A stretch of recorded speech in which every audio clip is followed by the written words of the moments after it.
he broke into a zoo and had a fight with an elephant. What? And I think he was actually looking for tigers, but he just jumped into That's the even wrong place. worse.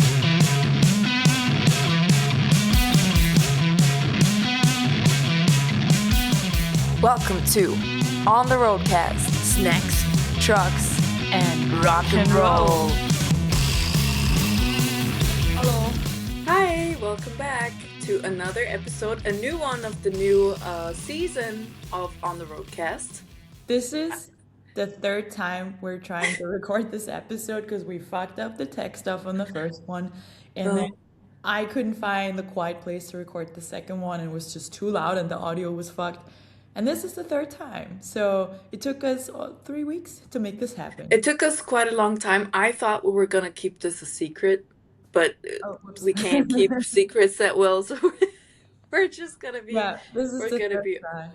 This is the third try. This is going to be the best try. We're going to And be doing really online good. episodes is not so easy. We had to figure out a lot of things. We don't have a guest today just because we wanted that first episode to be just us to see if it actually works. But hopefully, if we can make this work and if this episode ever sees the light of day, we'll be able to have guests in the future. And why are we doing this? Because we haven't done a single episode in months because we're both touring all the time. We're super, super busy, and there's no way for us to be at the same place at the same time to find cool guests, have all the gear ready, and be recording episodes as we used to do. So we're doing online now. That is very correct. I think this is amazing, and it gives us so many more opportunities to interview people, to talk to people about living on the road or being on the road and doing tours. So I'm really excited about this. And yeah, it's just Connie and me today, and we're gonna fill you in about what happened in the past months. One more addition, Past what's year. better than doing a podcast about being on the road while we're on the road? Well, Point, I am back home. I've been back home for like 5 days, but you're still on the road. Where are you today? in Munich. Oh, not so far. Vienna, Munich. I'm not so far. I thought about going to Vienna actually, but then I was like, it's still a long drive. You're on an So, off day. hmm? This is an off day for you. It's an off day. Yeah, it's an off day. I still getting calls. Kind of an off day for me too. I did my last audio workshop yesterday and published my last other podcast episode from my other podcast. So I'm officially in Christmas break now for Nice. a little Love while. that. And you're about to, how many more days do you have? Well, I have a show tomorrow, and then I have a show in Salzburg, and then I'll be going to Vienna on the 22nd, and I'll be flying to the US on the 23rd. It's kind of So, easy for you to end that tour that was all of Europe and Scandinavia. You ended in Austria. This I know, I was like, this is perfect, but it What are you all going out with? Like, paint us the picture. What are you doing right now? I'm doing merch. Well, I took over merch management for the last few shows because my dearest Erin, who is the merch manager for Kraftwerk, the band we're out with right now, had to go home a little prematurely, so I took over, and I hope I'm not setting the whole thing on fire. I'm I sure hope. you don't. So I'm doing merch management on this one for the last shows. We started pre-production on the 8th of November. Today is the 19th of December, so it's been quite a while. We went, like you said, all across Europe. We went to, did we do the UK? It's all a blur. Dude, I don't even know. I don't Did remember because we talk every couple of days and everyone's somewhere and I don't even know what. It's just, I would have to look into Master Tour. I don't remember. I know we did Scandinavia. Did we do the UK? Somebody pull it up on the web and tell me if I was in the UK in the past weeks. Um, yeah, so this is coming to an end. It's been really nice. It's been fun. Big venues, big shows, a lot of them sold out. We have a huge merch line. We have How like many items? 29 items, 29. 9. So yeah, it's quite a bit. A lot of signed stuff by Ralph, who is the founding member and the only original member in Kraftwerk right now. He's 79. He's very cool, very nice. I know. And I really hope everybody I'm in not the doing this anymore when I'm 79. I'm ready to it's retire tomorrow. it dude, I feel you. But it's his baby, you know, and a lot of people are stoked, and the audience is a little older, but they're all chill. They have It's money. been a good time. They have money. The crew has been very nice, good people. Yeah, it's been a pleasurable. Brain fuck. It's Yeah, been a good ride. really fucking cool. And the last two tries that we tried to record this episode, I was still on tour too because I just came back from a France tour with Comeback doing front of house and TM for them, supporting Gojira, and those were the biggest So insane. indoor venue shows I've ever done in my life, the biggest shows I've ever mixed. And well, TM, I mean, we were kind of tagging along, so the TMing part was easier because Gojira's TM was taking care of like bus parking and whatever, you know, just made it kind of easy for me on that part. But the audio part was definitely one of the biggest challenges I've ever faced, and I'm not gonna lie, it it did stress me out a lot. I did not have the best time on this tour, even though it may look like a victory lap if you look at the pictures and the videos, and it was Right. really cool, but I was struggling. And like, I'm not ashamed to talk about that. I was struggling to like adjust in that kind of environment because I'm just not used to big shows and big productions like that, and I was Right. overwhelmed. Now, I Dude, think I did a good job. Like the shows went well, and I never had heard like a negative word about anything that I did. But right. just like personally, I definitely I learned a lot, but I was it was a lot.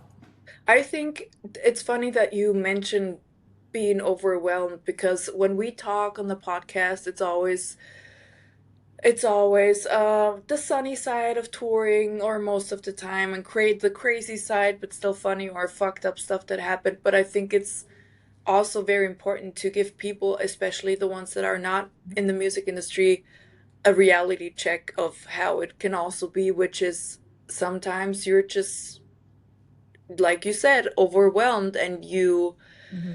you kind of, yeah, you it's hard to deal with stuff because you're not at home all the time. You don't see your family, which is, I mean, for some people it's fine, and then you catch up and you're home and whatever.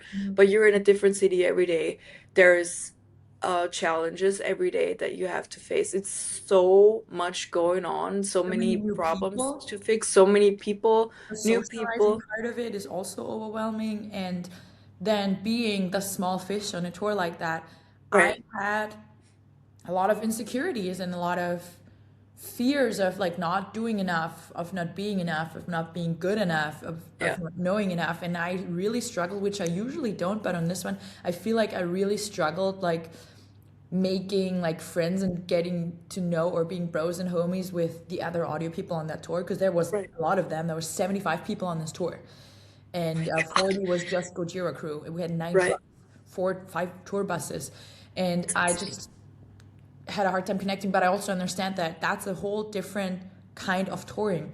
Those people get up at 6 a.m. to set up that huge stage, the PA, the LEDs, the pyros, and it's just harder. Like it's very hard for them, and I don't know. I feel like if I would go on a stadium tour now or arena tour now, I would feel more secure in what I do and I would feel better about it. But that first time was a lot. And as you said, I think it's important to admit that not everything always is the best or works out the best. And it's a learning curve. It always is. Of course, yeah. But kudos to you for pulling that off, and I can only imagine how much work it was, even though Gojira's TM kind of took you by the hand, if you want to say that, by figuring out some stuff. But it's still a lot of work, and I totally get you with the being overwhelmed part. For me, the challenge is being hypersensitive, and then it sounds like an excuse, but for me it's hard to put a filter over things. Like a lot of things happen to me and have a huge impact. Like I'm working on something right now, somebody comes from the side and wants this and that, and then another person asks, and then the phone rings, and it's like poof. And then you have very little time to just be by yourself, which is, for me, like I said, as a hypersensitive person, it's super important, and things, or it's super important, and people think that I'm antisocial or I don't want to hang out with them, but when I'm just by myself on an off day in a room and I'm just sleeping, it's to just get my brain right again and recharge my batteries because it's just so much input all day, which is great, but it's a lot. And the So recharging is so important because you have a lot of days in a row sometimes where you just don't get enough yeah, sleep and you're on your feet constantly, especially when you do merch and I mean everyone on a tour. right. And it's just so hard to recharge those batteries. And if you don't, it is harder, it gets harder and harder and harder to be social, even though you would want to. I mean, I don't want to like talk about this forever now because we actually wanted to do a 2025 recap in this one. But yeah, it's a thing and everyone has You have to address it at some point, and a lot of everyone has their people ups and do. downs. I've seen a lot of that stuff recently on Instagram too, where people of the music industry, especially the live music industry, talked about that openly and how great it is, but also how fucking hard it can be sometimes. Mhm. But every job has its better and its side, I yeah, feel good like sides and it sides that has are good. more of the high highs and more of the low lows than if you Yeah, go to do a 9 to 5 job or whatever, an office job, work in a it's like this in an office job. Yeah, yeah, it's not a constant thing. It's very great and fun, but also in the next moment you can be really depressed and feel lonely even though you're yeah, surrounded by people all the time. stressed out as hell. It's such an alternating situation. Everything changes all the time and you're just trapped in this whirlwind and the longer a tour goes, the harder it gets. But yeah, talking about longer tours, um, what did we do in 2025? Ever You since our start. last episode. I start. Okay. Yeah, I wrote things down because I would forget because there damn. was so much. This year was crazy. Where are my notes? It's fine. I'll wing it. You'll wing it. So all my tours in 2025 were with Comeback Kid, which is it's the first year that I've probably like exclusively worked for one band because usually I have different bands and different tours, but they were so busy. They had such an insanely busy touring year that I just, yeah, I was busy with them. And we started off with the US headliner in the spring. It was the Wake the Dead 20-year anniversary tour in February and March. That was followed by the same tour, the Wake the Dead anniversary tour in Europe in April. And shortly after that, we did a tour with Pennywise in Europe as the main support. It's so sick. I'm so jealous of Oh, that. that was probably my favorite tour I've ever done in my life. Over the summer, it was just like weekenders in Europe and one in the US. And then in September, we did another Wake the Dead anniversary tour. This time it was a full cross Canada tour.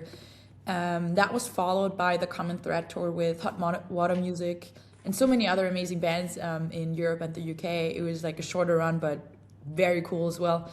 Some side shows with the Wilhelm Scream and fuck.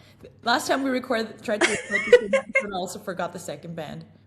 Okay, I'll skip this. Whatever. Okay, I'll think of it later. And right now we're in Oh no, what? Right now I'm home. These were my notes from the last time we tried to you're record. good. No worries. It's all And about. then we ended it with the France tour with Gojira, and yeah, now I'm back home, and my next tour is gonna be in January. But yeah, later, more about that later. Okay, that was my year. Pretty fucking busy.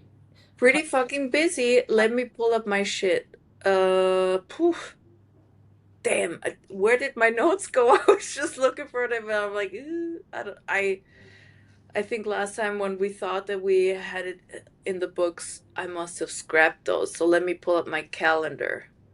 Sorry, tour calendar. After hearing it 2 times, I could maybe help you out. Yeah. So January, oops, oh my God. January, I think I was at home, and then in February I had a small run with Seiler. Oh, that was March. Seiler and Speer in GSA, which was really fun. It was a good time. I met some friends that I, Say is Germany, Switzerland, Austria. yes, that I saw at Wacken this year too, and made some great friends. And it was a good one. It was only 2 weeks though. And then, when I'm not on tour and I'm in Vienna, I try to sprinkle a few like one-offs with concession companies and everything and do festivals and stuff. Then I had another weekend with Silent Speer. Then I did King Diamond throughout the whole summer, all across Europe and the UK and Scandinavia, which was really great. I love my King Diamond guys. I missed them so much. I can't even express it. I love these guys. Then we had a little break on the King Diamond tour. The first leg was done. Then I did Frequency Festival. In the 10 days I was home. Then I went back on King Diamond for the second leg. And oh my God. Then I went to the US and did some stuff. Oh my God. Went back Did to that personal assistant thing? did that personal Or assistant same thing. thing? I went back to Austria, did a weekender with Volkshilfe, which was really nice. I went to the US to be with Kenny and just give him a hand on Cannibal Corpse, not really working, but just helping him out. Helping him out. And some other one-off shows. I think this calendar is not really complete because I'm just pulling up one part. But it was busy, and yeah, now I am on, there's definitely some stuff missing. Now I'm on Kraftwerk, and this started on November 8th. It is December 19th. We're And gonna you be want done to on go the home. 21st. You seem ready to go home or like No, go it's to it's the been it's been great, but I'm like, I just want to go and be with Kenny for the holidays, and my next tour starts in January. But also, yeah, we're gonna talk about that later. So it's also been busy, a lot of different people, a lot of different tours, and it's all been great. So I can't Mhm. complain. Well, I'm gonna start with the next thing, and meanwhile, you Yeah. can maybe think about yours. Oh my God. Favorite show this year. I couldn't pick one. I had to, um, like, I don't know. I had to sort through a lot of shows that were great, but three in particular were my favorites. One was Warped Tour in LA. Some bucket list shit. I did a lot of like social media content on this because I've always, being a teenager growing up in Europe, you'd see Warped Tour in the US and you're Oh like, yeah. I want to go. They came over to Europe once and I obviously like went, but it's not the same. And it's, yeah, it was pretty amazing to be there and to witness that and just That's a bucket list thing. bucket list shit. Definitely one of my favorite shows. Then the one show in France we had with Gojira in Paris was the biggest arena show I ever did. 17,000 people. Also a lot of videos and stuff about that on my Instagram or our On the RoadCast Instagram too. Yeah, have a look. That show was insane, looked insane, and was also something that I will never forget in my life. I was so nervous. Whoa. I bet. We did it. And then I had a really good first show of tour on that Canada tour that we did in September, just because I was kind of nervous about it. I flew in the day before. We had no pre-production days. I brought my desk, stage box, and a bunch of equipment, but then we rented the wireless stuff. And bear in mind, I'm always on my own. Like, I have no stage crew usually. At the France tour with Gojira was the first time we had a stage tech with us, but usually Crazy. me running back and forth between stage and front of house and trying to set things up and like be quick and do sound check and make sure it's all like, labeled, and because then the support bands go on stage. And it's just, I was nervous because I knew it was one of the biggest shows of that tour and a very, very important one, hometown show for some of the band members. So yeah, I was just nervous and jet lagged and everything, and it went so smooth. I couldn't believe how quick and easy setup, sound check, the rental equipment, everything. I had a very good plan of what it was gonna be and look like and how it was gonna go in my head because I prepared well for the things that I do. And Right. I feel like for it to go so well was, yeah, it kind of blew my mind, and I was really proud of that one. And then the whole tour was just great. But Nice. it was a very, very rewarding moment, and I felt powerful and confident, and yeah, a really good feeling. Quite the opposite of what happened to me on that France tour, but sometimes, it goes like that. It's yeah. Yeah. Okay. So how about you? Favorite show? Favorite show. I had to think about this. Mm, might have to sneeze. I'm so sorry. Look in the light. We have a tour bug going on, and I hope I didn't catch it because I don't want to catch it right before I go. Excuse me. Oh my God, there it is. Okay, now we can proceed. Okay, favorite show. Favorite show was in the US when I was out with my friends and giving them a hand as a personal assistant because I ran into Matt Skiba, which everybody wants to run into Matt Skiba. So I was Top of really my list. If I want to I meet was any really person, if I could meet any person in the world, it would be Matt you Skiba. know, Matt Skiba is very, very far on top. Not the top one, but very, very high up there. That was really fun, and watched Blink 182 with Woods, our friend. Kudos and hi to Woods. We love you. It was really good. And then we crammed ourselves in the smallest car, and it was way too many people. I'm not gonna say where that was, but we were like hiding from the feds in the back of the car, me and a friend of mine with hoodies over us so the cops wouldn't see us when we drove past them because we were too many people in the car. It was really funny. It was a good day and a good show. It was really exciting and great to see a lot of people that I look up to. On King Diamond, I'm sure there was a favorite show, but honestly, it was such a long tour as well, and it's been half a year since that tour happened, so I can't pull up like my favorite one. Well, if you don't like But have a very distinct memory, like it, I would say favorite show when you do so many shows in a year must be the one that you like instantly think of. oh yeah, that definitely was when I ran into Skiba. That was great. And uh Which is and I funny also because my next question that I wrote down is the favorite new people you met on this tour. Probably for you, Matt Skiba. no, no, was on this tour. Or in this year of touring. God, there was so many new people. I'm There gonna was start again and let you think about it because Oh my God. Okay, well, it's hard to pick. They're all lovely. I Okay, mean, yeah. yes, I met a lot of very, very cool people.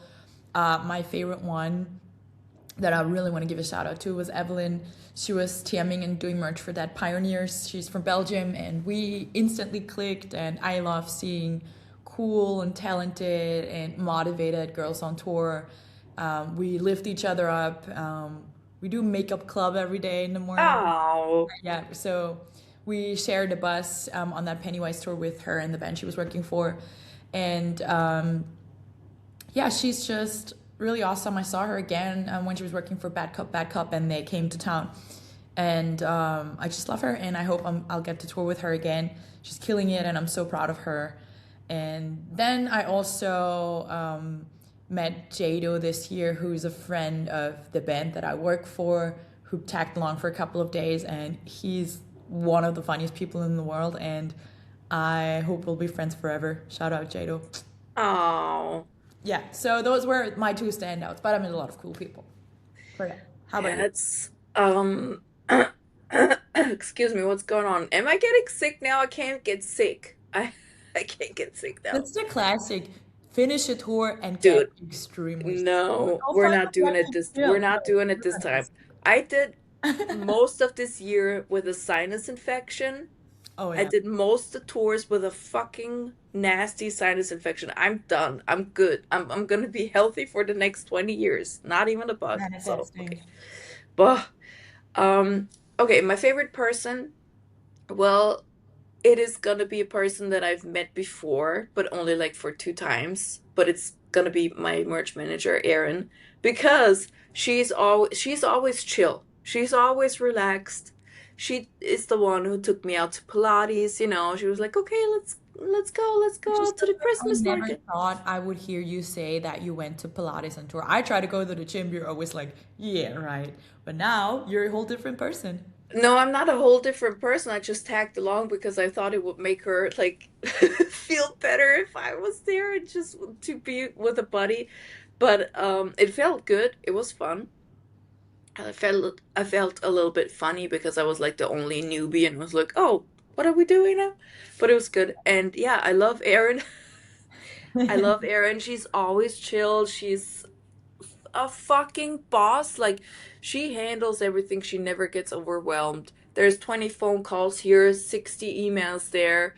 The merch booth is on fire. No problem. She can handle it. And she's always sweet and she always made me feel good. And we had so much fun on the off days together. I really love Erin. So shout out to We need to Erin. have her on. But I'm still pissed you left me by myself on these past days. I can't believe you did that. No, I'm kidding. Kudos to Erin. I love her very much. So, apart from the favorite people, what was your funniest moment, maybe with some of those people, or funniest story that happened this year? Okay, I have a story. I don't even have to think about it. It pops up in my head the second you said it. I was like, this is it. So I'm not gonna say which tour it was on because I kind of wanna protect that person, even though I think they would be okay with me even saying their name and giving people his address. But And his social security number and his phone number. exactly, you can find this guy here.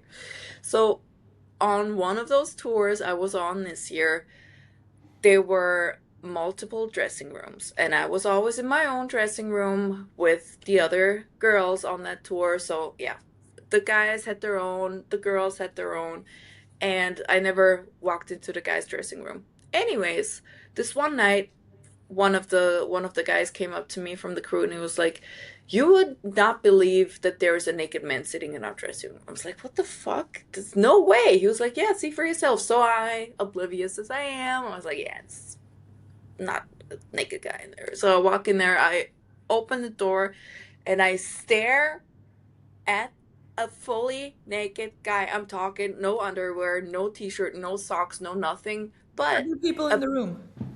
with all the other crew guys in the room, just casually sitting there with a beer in his hand, fucking wiener out, full on. And I was like, so I closed the door, and that was like, and then I asked, well, why does he do that? And he was like, oh, that happens every night. Just a full-on nudist on tour. And he was great. I really loved him, but I was like, what the heck? But I appreciate that he feels so confident in his body. That's good for him, and everybody else just kind of went along with it. But that was really fun. It's a thin line It's to a be thin like, line. might be offensive to some people, so please don't get naked in front of everyone without like consent, because not everyone would probably want to see your wiener. But I mean, That's true. everyone on tour is usually like chill, and there's not like people wouldn't complain. They would just like brush it off and be like, haha. But if Right. you are on tour with the wrong person, that person might stir the shit. Full on. But it was really funny. Rightfully And so. then If someone feels offended, they told me it happens every night, and I was like, well, I have two problems. Why is it happening every night, and why has nobody told me up until that moment? It was really funny. What about you? I still have the picture in my head. What about you? I don't think I can. Like, I have not seen I mean, I have seen fully naked man, obviously, but I not but What? on purpose. Whatever. It's derailing. Okay, back to focus. Not thinking about naked men anymore. I have two stories actually. Okay. The one was at the very beginning of the year, before we did that US tour. We had one single Canada show before the US run, and it was like the anniversary show in Winnipeg, which is where the band's from, at like a very renowned venue, all the families there. And then we had a day off, and it was such a great, beautiful show. We put a lot of effort into that show. And then the next day, Andrew, the singer's mom, Rhoda, and his dad, they invited us to their house for like family dinner, and they're the sweetest, most lovable people in the world. This looks like a vodka bottle. Are you drinking? It is.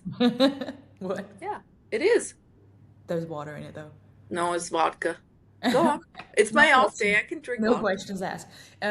So we weuwere invited to the Neufelds for family dinner, and we spent hours there just like having a real big feast, and it was so wholesome. Then we all sat in their cozy living room, and then Rhoda like started humming a song, and they're big church people, and I have a church background from when I grew up, and somehow everyone in the room, that were friends of the band and a lot of people, but everyone kind of knew that song she was humming, or someone was humming, and then everyone kind of started singing, and then she got on the piano and started playing, and everyone from like a different part of the world, like people who definitely have never sung that song together, just sat there and like harmonized, and it was such a sweet Ah, moment. is it Du bist das Licht der Welt? Wasn't that No, song? no, it was one of those like Hillsong kind of songs that I used to perform in church when I was a teenager, and We all have a got into like church music and background. recording and whatever. But Yeah. yeah, that was it was so wholesome, and I love the Newfields. Shout out, and they're so sweet, and I can't wait to go back to Winnipeg and hang out with them again. They're great. Sounds And the really second thing, nice. What's the other one? the second thing is a crazy thing. It's not wholesome at all. We Oh were on tour no. with Pennywise, and if you know Fletcher from Pennywise, or if you've heard about him, that man he's huge, he's white, he's a mountain of a man, and he loves to get into trouble. Party, he loves to drink. He has stories you can't even imagine. One of them that I've heard many, many, many times, but never actually believed, is that he broke into a zoo and had a fight with an elephant. What? And I think he was actually looking for tigers, but he just jumped into That's the even wrong cage. worse. He jumped into the wrong cage or whatever. And there is a video of it, and I saw it. Like, I have confirmation I saw that video. Someone was like night vision filming him being an elephant, No way. like bothering the elephants in a way. And there was a baby and a mom, and I think he was like Super touching the protective baby, of the baby. and the mom like suddenly with her trunk like smashed him against the wall. He apparently broke a couple of ribs, and he like got into Oh a my fight with, God. and it's all just so surreal. But seeing that video, I was like, this Was is, that on tour? Did he yeah, do that on tour? broke into a zoo at night and fought an elephant. You know, when people say, okay, like TMs, don't ride the scooters on tour, don't get hurt, don't do this, don't do Don't that, break don't into do the dumb fucking shit. And zoo. he breaks into a zoo and fights an elephant and he wanted to fight a tiger, which is even worse. And then he broke ribs. That's fucking insane. Yeah.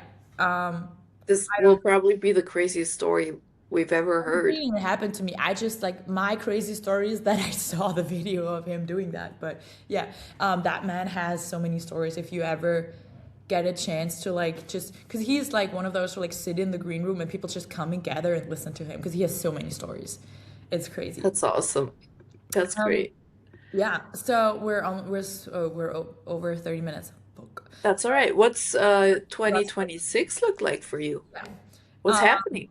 Starting off strong, I'm going to Indonesia, Japan, Ah, Indonesia, and Australia again with Comeback Kid. A little later, we're going to do a show in Costa Rica. We have Slam Dunk Festival. That's all in the okay. beginning of the year, and then it's basically my calendar's empty. They're gonna go write and record an album, and I'm just basically looking for work. And it's that time of the year where people in the industry get a little nervous because you're not fully booked for the next year, and you're like, oh, how am I going to work, how am I going to make money? And it's always all going to be fine and figure itself out, but I'm definitely in that situation right now where I'm like, I don't know what I'm going to do most But of it's next year. it's always like this. Yeah, We've gone through this a lot of times. I remember years ago where you're like, oh, I don't know what's happening next year. And I was like, girl, you know, everybody always calls you for the same time at the same time. So yeah. they'll reach out.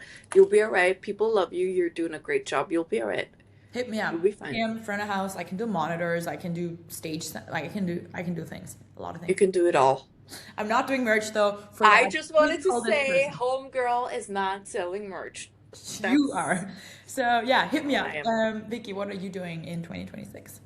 Well, my vacation and holiday time ends a little early, so my next tour starts on January 10th with my friends and loves Suicide Silence. We're gonna open for Dying Fetus and Slaughter to Prevail on the EU and UK run, which is gonna be really cool. We're out for a month. This is funny because like 2 years ago, I did that basically that same run with them with different bands, Yeah, doing a different job, obviously, but right. yeah.